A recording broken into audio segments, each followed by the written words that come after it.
Wonderful. Thank you for making space in your day to be with us. These sessions go an hour long. We try to be respectful of your time. I was sharing earlier with the group that an hour is never enough, but it is what we have set aside. And so I encourage you all to continue the conversation afterwards with those in your life. All right. With that, I'm going to get started. So, hello, everyone. Welcome.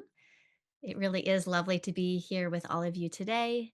My name is Frances Sadi, and I am the Associate Director of Non Degree Programs here at Brown University's School of Professional Studies. And gathered here today is a growing community of mindfulness practitioners, as well as a diverse body of professionals. So we have mindfulness teachers and trainees, clinicians, researchers, educators, as well as many individuals who are engaging with this work in a more personal way. So these sessions really, one of the things I love about them is that it offers us a chance to pause and intentionally connect with one another and thoughtfully reflect around a shared topic. And it's really meaningful to have so many of you here with us now. We're up to close to 500 and individuals joining from all across the world, different countries, contexts, as well as different lived experiences. So thank you so much for being here with us. So, for many people, mindfulness offers a way to turn toward a lived experience and to become more present and more aware to what's happening in the body and the mind. And yet, for some, that turning inward isn't always straightforward. For some, the body can be a place where things feel unsettled, overwhelming, or difficult to stay with. And at times, the mind as well can feel busy, intrusive, or hard to rest with. Difficult emotions can come up: confusion, anger, shame, particularly when trauma is present. And so, for this reason, we're increasingly called to consider not just what we practice, but how those practices are offered. So, for those of you joining us for the first time, the Evolution of Mindfulness speaker series explores how mindfulness continues to grow and change over time, and how practices rooted in contemplative traditions are being brought into modern context, shaped by science, systems, and lived experience. So, across the series, we return to a few guiding questions. We explore what is it that needs to evolve, what needs to be protected, and how can mindfulness best support individuals and communities in times of change.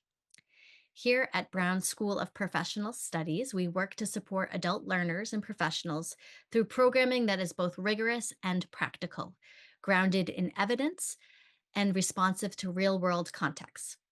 Our mindfulness offerings are developed in close partnership with the Mindfulness Center at Brown University's School of Public Health, where the focus is on research informed, accessible, and context sensitive approaches to practice. Approaches that not only support individual well being, but also contribute to a broader sense of collective care. Today's session is titled Embodiment, Trauma, and the Nervous System: Reimagining Mindfulness Practice. So, in this conversation, we are going to explore how a deepening understanding of trauma and the nervous system together is shaping the way mindfulness is taught and practiced today. So, as mindfulness has expanded into healthcare and education and community settings, it has also encountered a wider range of human experience, bringing greater attention to how practices can be offered in ways that support choice, agency, and regulation, rather than assuming that a single approach works for everyone. Similar to our past offerings, this conversation will take the form of a guided, moderated dialogue with space for both reflection and exchange. There may also be a brief experiential moment woven in to help some of us explore how these ideas can land in the lived experience. And so I am honored to be joined today by Dr. David Treleaven. So Dr. Treleaven is a writer, educator, and a leading voice in the integration of trauma-informed approaches into mindfulness practice. His work focuses on how mindfulness can be adapted in practical ways to better support individuals with trauma, particularly by emphasizing choice, nervous system awareness, and flexibility in how practices are offered. David has trained clinicians, educators, and mindfulness teachers internationally, and his book, Trauma-Sensitive Mindfulness, has been widely influential in shaping how this work is understood and applied across settings. And then joining him in conversation today are two of my esteemed colleagues.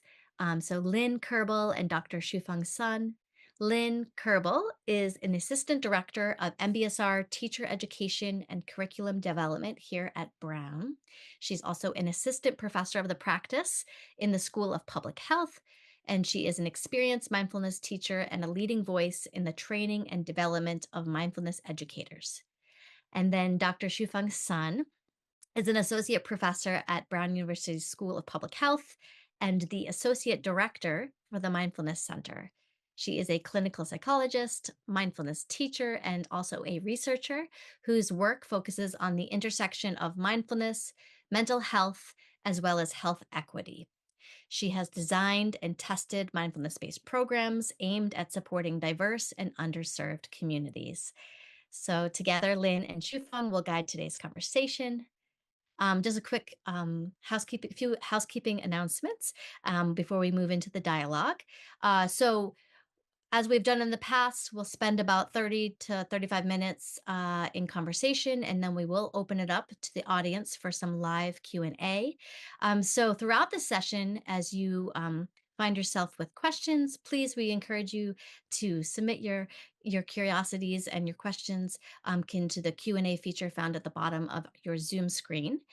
You'll notice that we also have the chat open, and feel free to use that to share reflections and stay engaged throughout the conversation. And then the session is being recorded, so we will make sure to share the recording with you all in the coming days. Look for an email from us with a link to the recording so that you can revisit the conversation or share it with others. And with that, I am so honored to welcome David Treleaven and Shufeng and Lynn. Thank you so much for being with us. And thank you everyone for joining. Lynn, I'm going to turn it over to you to get us started. Thank you, Fran, and welcome, David. It's wonderful to have you here with us. We start each of these seminars with a question as a kind of through line to the whole series, which is, how did you come to mindfulness? What were you discovering and when was that? And just tell us a little bit about your beginnings. That's great. Thanks, Lynn. Thanks, Fran, for the intro, too. Can you imagine if I took the whole hour just talking about my mindfulness story? Would that be weird? I'll try to make it short. Thanks for the question. And yeah, thanks everyone for being here. So my introduction to mindfulness was through the book, the Tibetan Book of Living and Dying by Sogyal Rinpoche. And I was in high school. Someone gave it to me. I read it on a summer break with my family, and it was so powerful to think. I mean, the first half of that book is really saying we're going to die. So how can we actually focus on being alive and in this precious life that we all have? So that was my introduction to mindfulness. Started practicing, and then I was at University of British Columbia in Vancouver, and they would do these every month. They'd have weekend programs inviting insight teachers or people in the Theravadan tradition. And it was a really interesting time because I did, it was 2003, I did a master's thesis on mindfulness and occupational stress. And it was still new. There was maybe like 50 to 60 studies at the time. That was 25 years ago or around there. So I was kind of catching that wave. And then John Kabat-Zinn came to Vancouver in 2004. Was at a retreat with him, learned a lot. So that was just the wave that I caught. And then Lynn, it's so cool to be here with all of you. And Lynn, especially, like, you and I have a lot of history here. I hope it comes out. You've been a huge part of my journey. So yeah, I'm just thrilled to be here and in the conversation. Mm-hmm. Thanks, David. I think, when you mentioned the book of Tibetan Book of Living and Dying, like, these origin stories are really important to tell, because we often hold these as not secret, but like, oh, this was just my path. But the more we talk about this, the more recognition we can have with each other. So thank you. And yes, we've known each other about 9 years. I think we met, well, I know we met right after your book was, or about when your book was gonna be published. And you came to University of Massachusetts to the Center for Mindfulness, and you and Willoughby Britton and Jared Lindahl were offering the first Do No Harm workshop. Um, and I remember the moment where you and I were having lunch, and the whole piece around MBSR in particular and trauma arose. And I recognized, because through all our teacher training since, John Kabat-Zinn created MBSR, the recognition that trauma was always in the room. We knew that.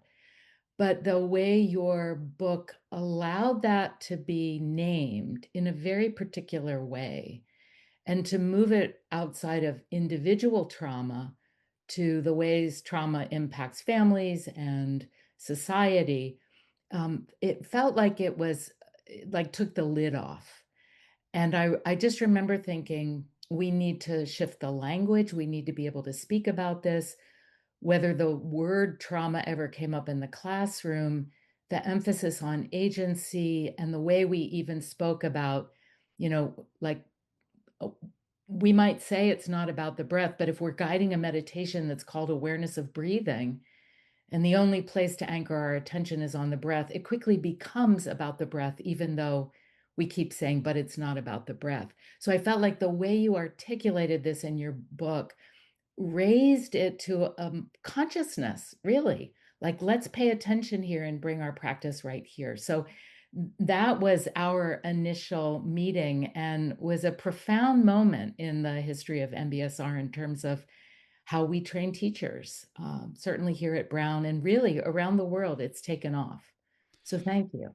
I'm so good. This is really cool to get to share this with you, because it is a full circle moment. And Shifang, I'm really glad you're here too.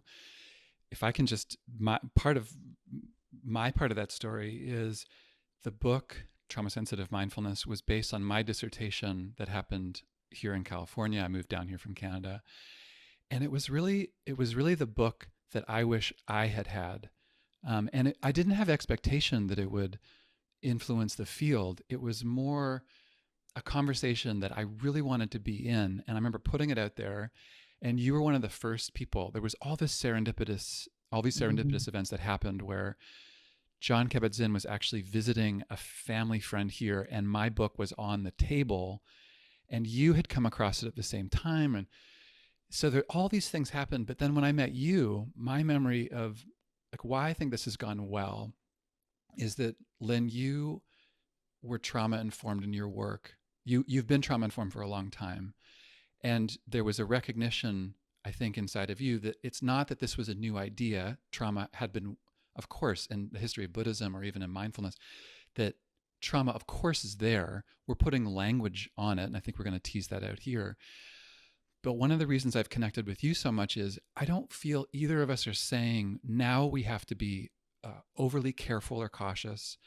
It was just an acknowledgement, like, let's widen the circle. Let's have this conversation about what do we need to talk about here to just make sure people are getting the most out of this amazing practice. It's not like throw out MBSR and let's do trauma therapy at all. It was more saying MBSR is super powerful. Where at the edges do we need to refine our attention and have really explicit conversations? And this is not a problem. Like, I think we came in, our energy is to say, great, let's talk about it. No bad. So I think that's one reason it's gone pretty well over time, and I've really appreciated you for that. Yeah, thank you, David. I'll say one more thing and then have Shufang come in. But I remember that I began to think about MBSR and trauma sensitivity in terms of universal design, and the way that when the American Disabilities Act moved forward in the US and they started putting curb cuts on sidewalks, that it was, it benefited everyone. You widen the doorways of Mm. houses and buildings, and it literally creates more access. So this idea that trauma informed means it informs humanity, that we just open the doors wider to how this can serve. Yeah, It's thanks. beautiful. That's great. Shifang, please. Yeah. Thank you, David, and thank you, Len. And want to also thank everyone, more than 600 people that's here, which just says so much about the interest in this work and also the need. I want to zoom in a little bit on this piece about the body and embodiment.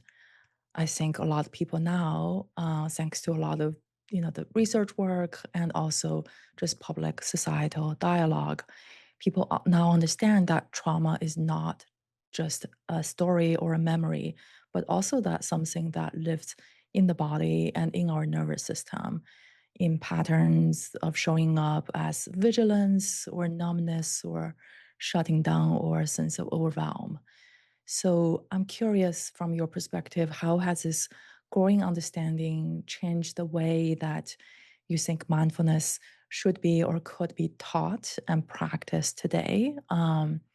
And also, can you lead us through, maybe perhaps through a small practice that demonstrate what trauma-sensitive mindfulness could look like? Sure, that's great. Well, the headline, if anyone's newer to my work, the headline of the work is that mindfulness and mindfulness practices can either help or hinder someone struggling with trauma. And by trauma, I mean an overwhelming experience that, typical definition would be that involves actual or threatened death, serious injury, or threat to physical integrity. So really, when we're talking about trauma, we're talking about a threat to life and limb.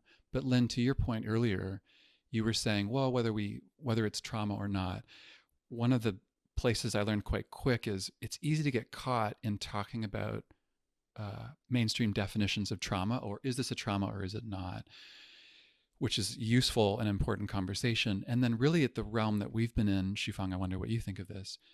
It's been more about how do we work with fundamentally dysregulated nervous systems. If someone's coming to a mindfulness practice, Shifang, you just said it, with a body that is re-experiencing a traumatic experience over and over again, that there's a stuckness, what would we do?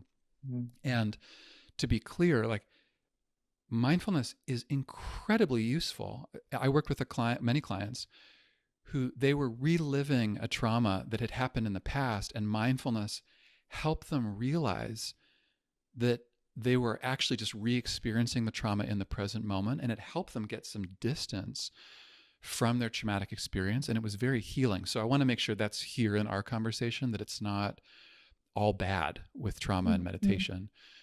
And then Shifang, to your point, and I'll put it back to you, is if we're asking people to pay close and sustained attention to their experience, and they are reliving a trauma, which is something that happens around post-traumatic stress or PTSD, post-traumatic stress disorder, where the trauma hasn't resolved, where is mindfulness helpful, where is it not?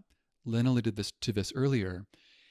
If you're asking people to keep going in and they do not have the tools in order to know how to work with a body that's re-experiencing the trauma in a nuanced way, what they can do is they can end up over-applying basic instruction, which is just keep paying attention.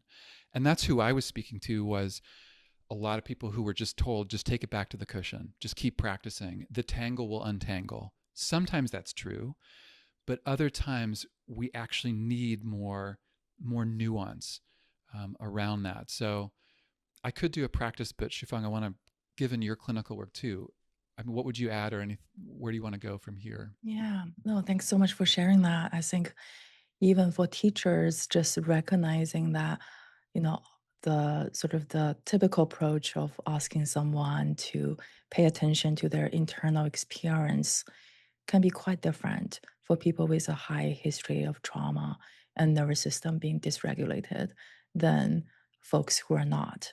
And those are, even simply recognizing that can widen our lens in terms of what could be happening in a group meditation setting, and how do we recognize it and skillfully work on the edges, even including recognizing sometimes, like the example that you gave, David, just turning away, um, knowing that that's there, but right now is not the time to process it. can be quite helpful in terms of calming down the nervous system. But the fundamental piece, which in the story that you shared, is the sense of choice that comes after the awareness. That's right. Yeah, like we want someone, I want someone struggling with trauma to have access to mindfulness teachings, including MBSR. Like, it's profound to have that skill. And exactly to your point, they might need some particular skills or awareness, like you said, that sometimes more will not be better when it comes to applying mindfulness. That's really one of the headlines is more is not always better when it comes to trauma. If I can, maybe I could I tell a quick story and Please. give a practice? Because someone might say, well, what's trauma informed? So I, what I was when I was a meditator, I was really good at dissociating, which is sometimes a byproduct of traumatic stress. Some of you might have heard that term, but being able to disconnect from my emotional, my physical experience, and I could sit for hours. And teachers were like, "Wow, you're a great meditator." But actually, what was happening in the background was it was an older strategy for me of getting away from a lot of pain and difficulty. And for years, I was working with that in meditation, and I was kind of like, I got to come back. Every time that I'd go away, I would try to force myself back. And it wasn't until I did a little bit of trauma, one-to-one trauma work, that the approach was someone saying, that's great noticing. Did you notice where you went?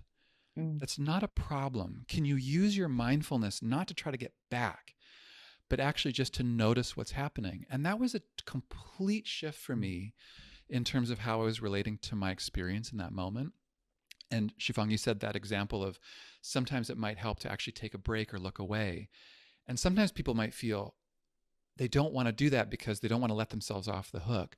But actually, when it comes to trauma, there are skillful moments where that kind of shift, or what happened for me, that kind of reframing of what was needed, actually really helped open the path towards meditation. So a trauma-informed practice when it comes to mindfulness is just saying, what would we need to know in order to make sure someone's getting the full benefits of mindfulness? And that might involve some different techniques or interventions that we can learn over time. Do you want me to do the practice, or should we save that for later? Yeah, Lynn, what you got?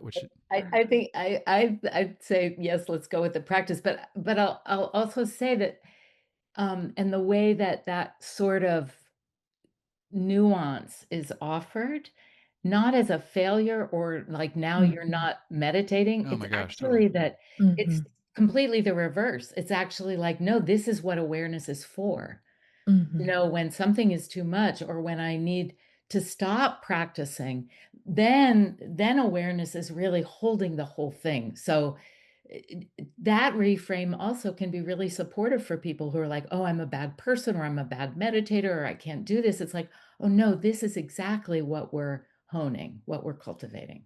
Which I think is one of the skills we learn as teachers or clinicians, is how to offer that intervention without shaming. And I love that point, Lynn. Like I worked for years with so many people that were feeling isolated and ashamed because they were taking the best intention to their meditation practice and somehow making things worse. And they were feeling so frustrated with their own experience and practice. And so a lot of teachers that I was training over years were saying, how do I offer someone, for example, a different anchor, or work with choice in a different way, but don't have them feel that they're broken? Yeah. Lynn, to your point, how do I say this is actually good news? Yeah. But it's hard, and I think it's a really tricky needle to thread, but we can learn it and we can get there. Yeah. Yeah. Shifang, should I do this practice? What do you think? Yeah. Or what do you Yeah. want to add? I think let's do the practice. Okay. Yeah. And then, well, let's see where we want to go. So to the group, we were talking as a team beforehand. We wanted to give you, through this fireside talk, also a chance to feel what we're talking about. And we'll talk more about MBSR and specific ways that it's been incorporated. But one of the practices that I offer that's been very instructive for me is about the embodiment of trauma sensitivity. and the importance of relating to someone's, we could call them safety strategies or survival strategies, not as a problem, but actually deeply intelligent. So I gave that example of dissociating. For a long time, I was relating to it as a problem, but actually it was something that was taking care of me. This is what's happening in meditation. We can learn to help people really see that strategies that may seem like they're getting in the way of practice are actually deeply intelligent and can be worked with. So we want to give you a felt experience of what it means to be trauma sensitive. So this is going to involve working with your hands. I'll have my hands up here in the screen so you can see them, but you can have them in your lap. If you can't use your hands, you can also visualize this practice. So again, a practice here of what does trauma sensitivity feel like in the body. So 2 parts of this practice. What we'd like you to do is to make a fist with one of your hands. Again, you don't have to have it in the camera. And imagine that the job of this fist is to stay closed. And in staying closed, the fist is taking care of your safety and your survival. Okay, so closed fist, taking care of your safety and survival by staying closed. Then, as an experiment, with the other hand, try to open the fist. And just notice what happens. What happens to the fist? What happens to the breath? Are there particular narratives that are here? Thoughts, emotions? Okay, great. And then you can let that go. Check it out if you want. And here's a part 2. Same thing, closed fist, taking care of your safety and your survival. Into the other hand, bring a quality of care, curiosity, and respect. Okay? Curiosity, care, and respect into this hand. And then whenever you're ready, place that hand underneath the closed fist. And as you do that, see if you can communicate something like, good job. Of course you're closed. I am not here with an agenda. I'm here with curiosity, care, and respect. And I'm just listening. And just notice what happens to the fist.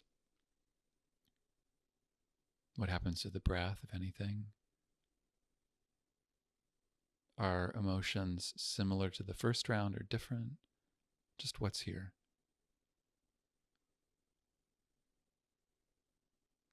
Right, and then you can let that go. And you could just note if there was a difference between the two for all of you. No expectation. Maybe there was, maybe there wasn't. And if folks are interested, I usually do this when I'm on webinars. You're welcome to chat, in the chat. Just let folks know what happened. Or it could also be learning for you. If we were all here in a room, we'd probably go around and talk about, well, how is this relevant for you as a clinician or a teacher? But Lynn and Shifang, why don't I hand it back over to you? Where do you want to go from here? I'm going to nod to you, Shifang. Yeah. Thanks for leading us through that powerful practice. I can see lots of chats and folks sharing. I think every one of us can relate to that feeling of tightening and closeness, especially when it's about safety and survival, and when it's, we're having a day where we're overwhelmed and we're just focusing on getting through, for example, and noticing with the second part of the practice that you showed us, David, an approach where it is an approach, whether it is the way the mindfulness teacher can approach those moments showing up in teaching, or that we can show up in that way for ourselves, and how, whether it's the hand or our internal emotions respond differently. It's quite powerful. And this is, very embodied reminder about kindness and acceptance, and curiosity and what that can do, that clearly just demonstrate what we've been talking about in terms of trauma sensitivity. So I just want to thank you for that. Can I jump in on that? Please. I'm glad you said that. And as people who are offering mindfulness or practicing ourselves, there's 100 different techniques and principles we can learn, or interventions around, say, trauma, the nervous system, mindfulness. And so much of it comes back to what you're sharing, Shufang, of that there's a fundamental orientation of curiosity and respect. Like when we're working with trauma, we're often going to be working with a closed fist, metaphorically, whether in ourselves or with someone else. And the more that people often find, the more that you're like, don't dissociate or don't focus on that, it doesn't often go well. The fist just doubles down. But just here's one thing I want to make sure is clear. Lynn, you might have things to say about this, or you both might. This is not coddling. This is not poor you. I'm so sorry that happened, because sometimes it can slip over into that softness. I'm not saying softness is wrong or we need that. Of course we need the compassion. But it's with a grounded respect. And Lynn, I know we've all had our own version of this, but there was years in working with mindfulness teachers around trauma work where we all went into a little bit of freeze of like, I don't want to hurt people. And that is not, it's not like, okay, we got to be gentle. In my view, it's actually just being grounded and confident in where trauma can, or where mindfulness can help or not, knowing that it's okay if someone gets triggered in a session. That's okay. But we have tools that we can work with. So I just wanted to make sure I highlight that, because sometimes people hear trauma sensitivity as like, we're getting all careful. And carefulness can be a road to immobility and ineffectiveness, I think, as teachers. Just my opinion, but. Yeah, thanks for saying that, David. I've done this a lot. I've taught this practice a lot, and I experienced something new, and what I really felt was something that is often there, which is this relational capacity.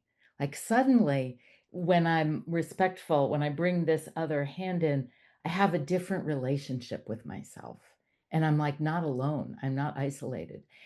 The other thing that I recognized that felt like something new was that I'm accessing the resources that we're cultivating in mindfulness, which is respect and kindness and interest.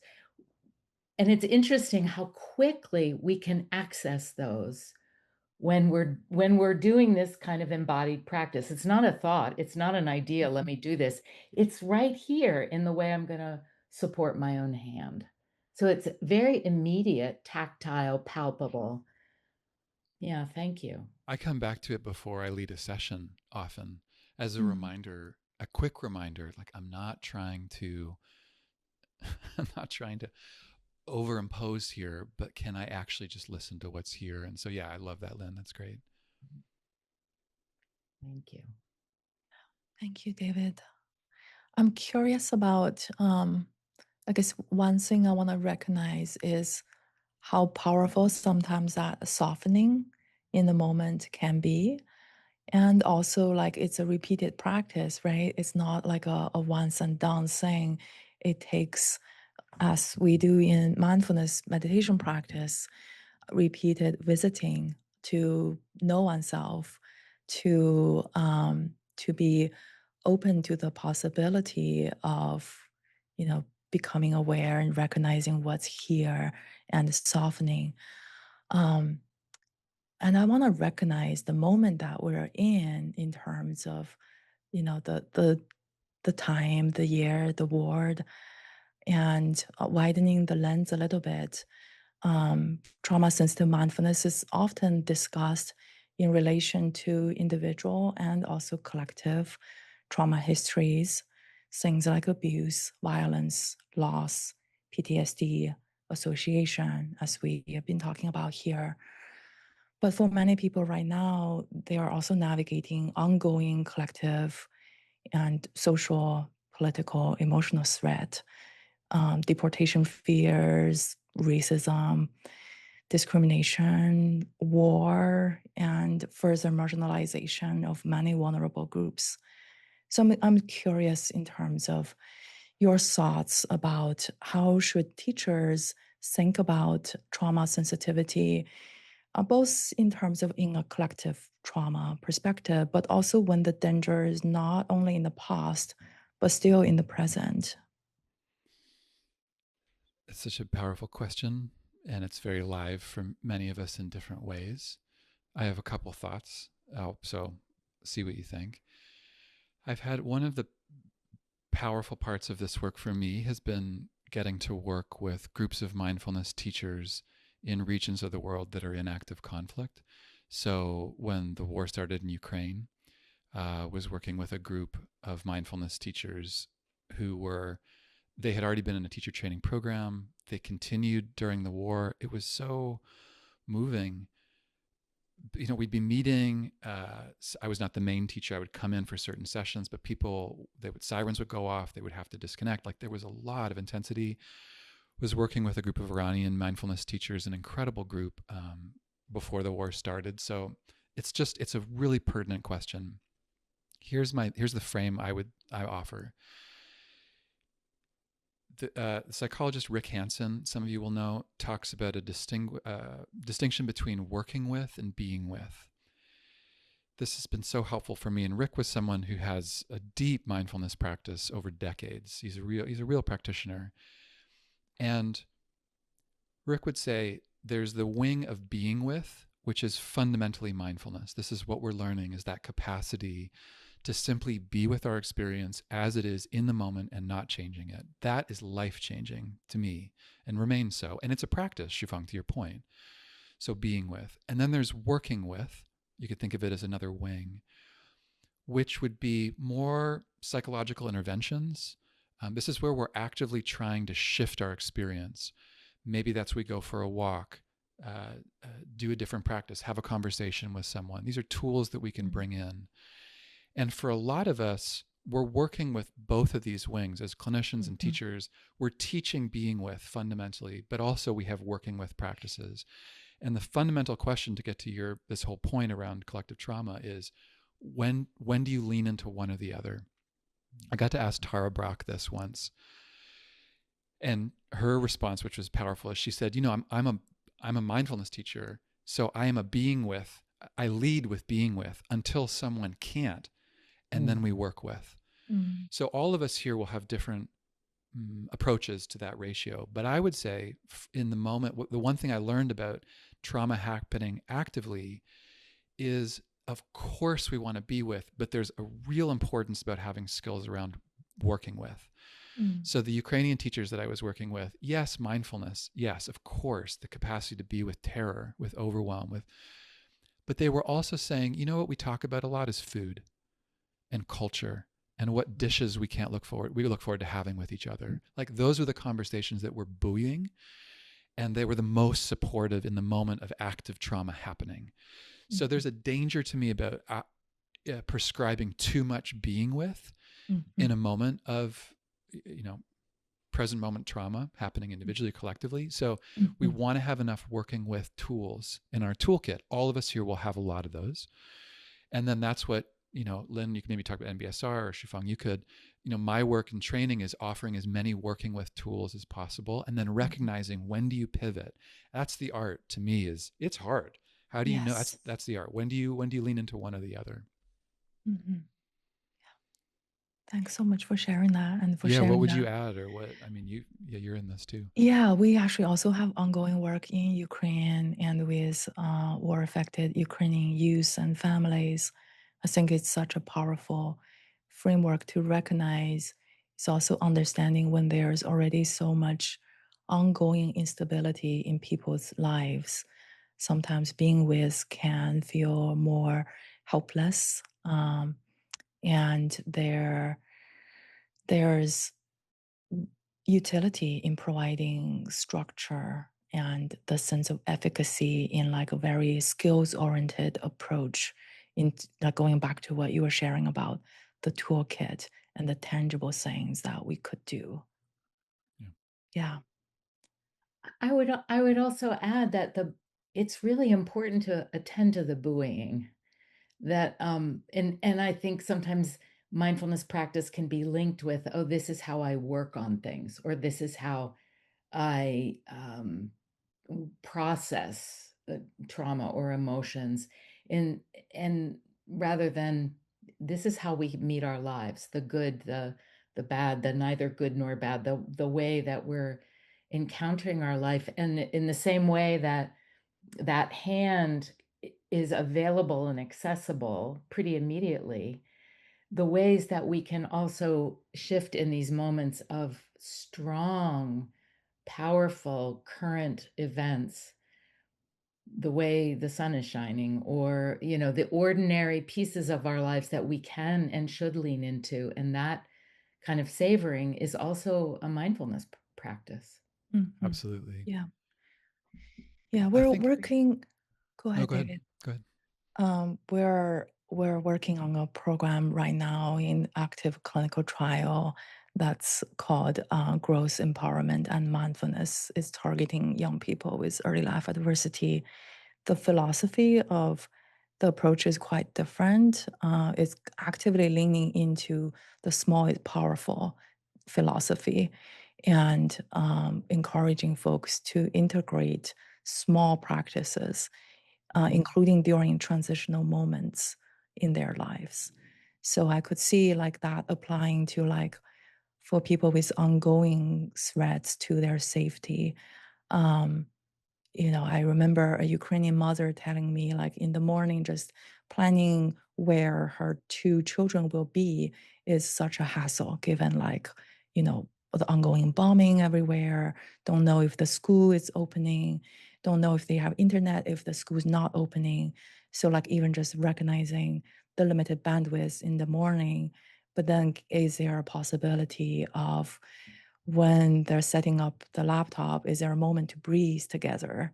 Like sort of um, integrating mindfulness into those ordinary moments that, going back to what Len was saying. Yeah. I love this. I mean, we don't have time to get into the whole frame, but one of the frames I work with is the window of tolerance from Dan Siegel down at UCLA. Many of you will have heard of.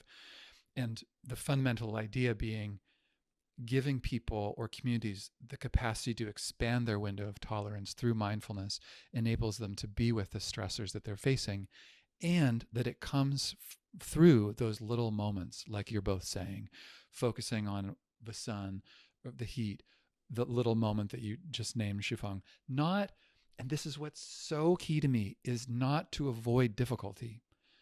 That is the one of the things that the pieces I need to underline often talking about resourcing. If we're moving away from a stressor in that moment, that ultimately it could expand our capacity to be present with that stressor over time instead of just entrenching some form of avoidance, which can happen sometimes.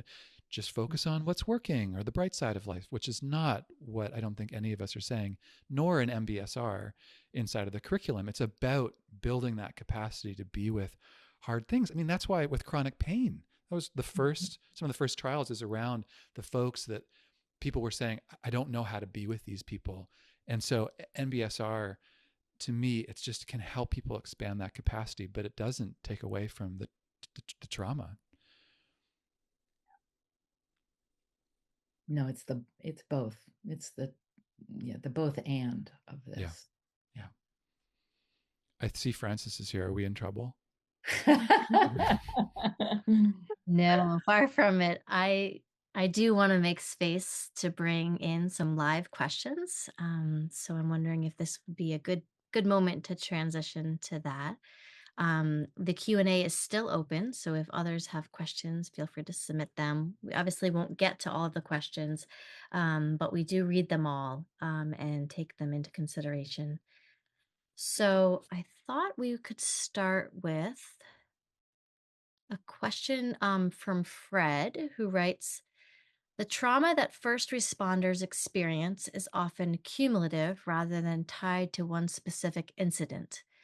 Knowing this, how should we adjust the way we approach treatment for first responders who may be experiencing PTSD? Should the conversation around this different origin look different from how we discuss more traditional or conventional trauma without diminishing anyone's experience? You want me to take that? Want me to jump first? Or Lynn, do you want? Okay, I'll jump in. Yes and no. That's a great question.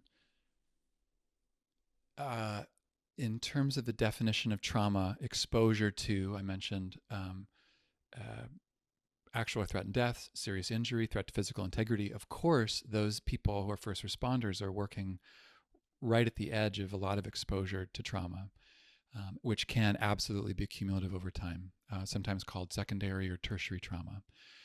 So, Fran, I heard this question saying, should it be treated differently? So, on some level, no, because it's involving the nervous system is being exposed over and over again to traumatic stressors that can have a cumulative response that has very similar or identical symptoms of post-traumatic stress. So in some ways, you can't differentiate it. However, my cousin and his partner is a paramedic back in Ontario, and I've had the chance to work with a lot of first responders. And I think there is something important about not framing PTSD as being weak.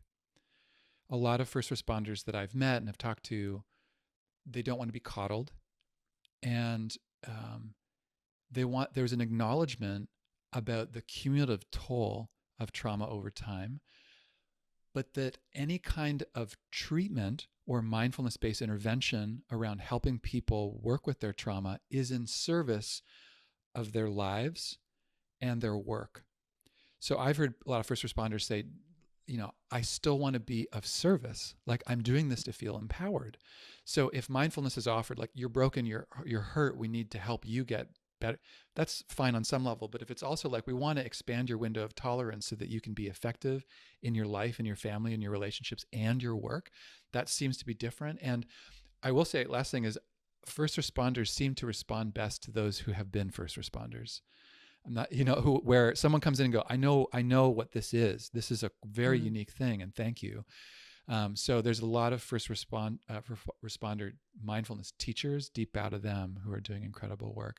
But my cousin was like, please don't pander, don't tell me I'm weak. Just, I haven't been traumatized, so there was a certain pride, which I appreciate. Mm-hmm. It's interesting, David, because I don't know this, but I, as you were speaking and as I was thinking about this, I think about how many people in those who've gone through those events are taken away from their employment and said, well, you've got to take time off. You need to be separated and treated over here. And instead, what would it be like to bring a mindfulness teacher to the whole team and to do just that, to increase the skillfulness and the awareness so that it's not a stigma. This is like, no, this is just part of how we continue to strengthen ourselves and acknowledge what's happened. Mm-hmm. Yeah. Thank you. I actually wanted to pivot. I saw a comment from Mick, and forgive me if I don't quite read this correctly, but so Mick writes, is this not the express and trained orientation of mindfulness teachers and facilitators? It seems that if it is not taught to teachers and therefore facilitated with this respect and caring orientation, then how is it being taught? I am thinking that naming it as trauma-sensitive mindfulness, then it is a separate approach, and then I believe it creates division rather than deepening of the pedagogy for all. And I thought this was just a wonderful point, and I know it was something that was being discussed earlier, and I'd love if you could comment on it.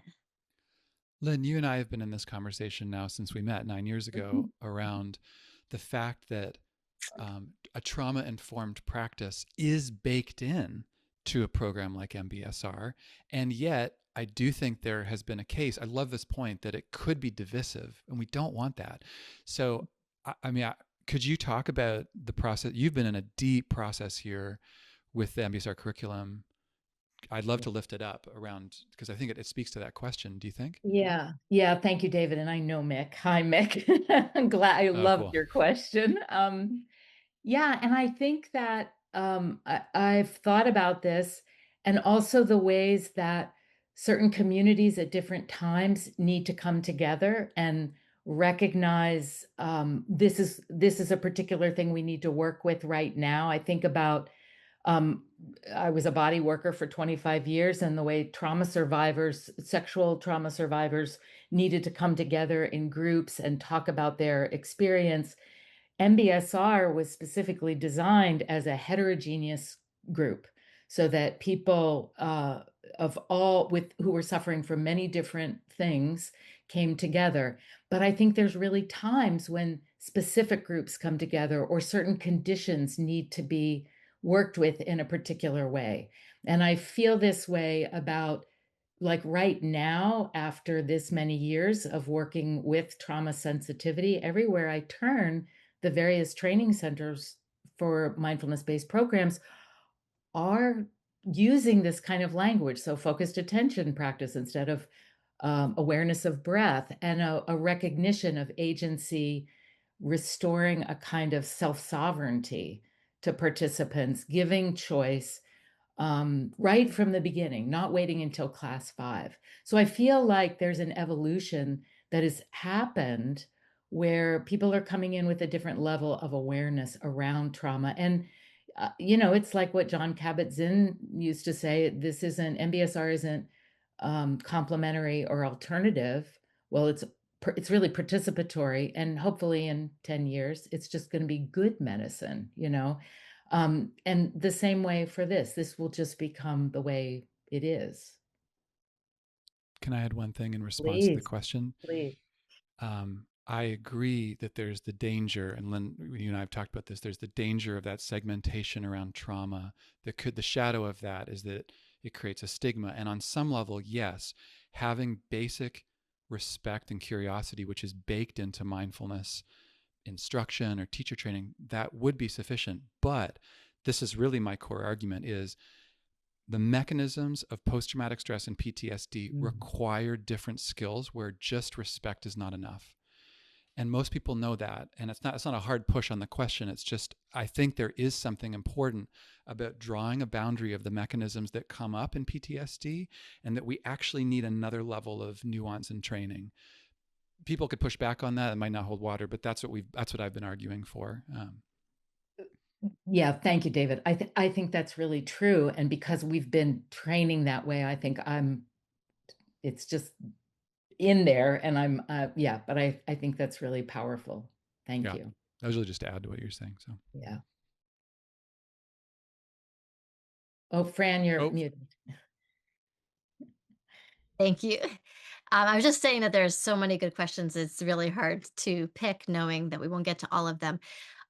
Something that's coming up a lot, I notice, is just kind of people asking for specific techniques. I'll read a few of them, but basically, so Kinsey writes, you've mentioned a toolkit for working with, and I heard one idea such as going on a walk. I'm wondering what other tools might be in the kit for people to use. And then Deborah writes, I have a client who gets overwhelmed and triggered when I guide her to focus on her breathing.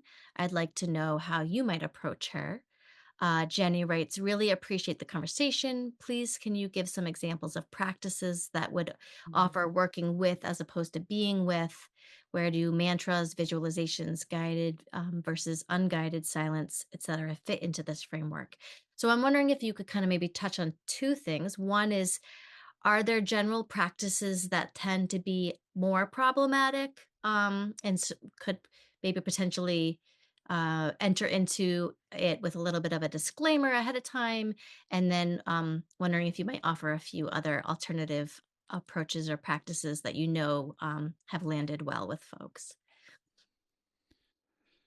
Okay, I'll kick us off. So the Varieties of Contemplative Experience study, which is the largest qualitative study that came out of Brown and Willie Britton and Jared Lindahl, talked about that longer-term meditation retreats can be one of the factors that can bring up more difficulty around leading to the de-repression of trauma. That could happen. So it's a hard question to answer, Fran, about are there specific practices, sometimes focused attention, sometimes not. So that's difficult. Shufang and Lynn, you might have things you want to say about that. In terms of of course, this is the limitation of our lunch hour here, is in terms of working with practices, I'm going to plug my own. I have a video out there. It's free. There's a webinar. It's on my website, and it gets into the mechanisms, and there's like 5 things you can do. So I just want to put that out there because we don't have the time here. But I will say 2. One is giving people multiple anchors of attention. This is something baked into MBSR. The breath, in and of itself, is not going to be the only anchor. If we can give people a little bit of choice, it's useful. Second would be having people establish an internal or external anchor of attention that's supportive for them. That could be, I'm looking at a tree, that brings me a sense of groundedness and ease. I find some sensations in the body, that gives me actually a sense of well-being. So that in a moment, if someone was on a longer term retreat, they were out of their window of tolerance, feeling overwhelmed, they had a place they could go in order to resource and then return to practice. That is the very quick and dirty on that. There's so much to say about it, but establishing one marker of a resource, I think, can be a very useful anchor for someone heading into a difficult practice. Lynn and Shufang, what would you add?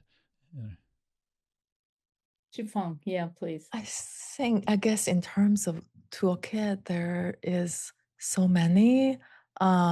Just building off on what David was saying, helping people finding like what can ground them in the moment, like things that can be external, that can be visual, for example, using the senses, including like whether it's smell or touch, that can bring people back to their bodily experience that can in a way that feels accessible and grounding. I think we've been talking about things like window of tolerance, letting people know like what are zones of experiences which MBSR touches on very early, so that we build this almost emotional and experience literacy early, so that when people are feeling overwhelmed, they can know it and name it and know what are the accessible potential like things that they could do, including walking out of the room is one of the option. That's such a good point about them knowing it. Like, how Mhm. would you even know that you're overwhelmed? It's a great point. I'm so glad that came out. And the fact that anchor should be accessible and neutral. I think this is one of the things where, because painful things, painful thoughts, painful sensations, Mhm. our attention naturally gets drawn there, and we make the distinction really early that anchors need to be neutral, Mhm. and we need to Yes. practice with them so that we really develop a relationship with these places in our internally or externally. Mm. Mhm. Yeah. In one of our recent groups, I've shared with our facilitators that I'll probably tell this story ongoing. One of the participants used sound as an external anchor, but the sound that they were experiencing was that their neighbors were fighting over who will feed the raccoon.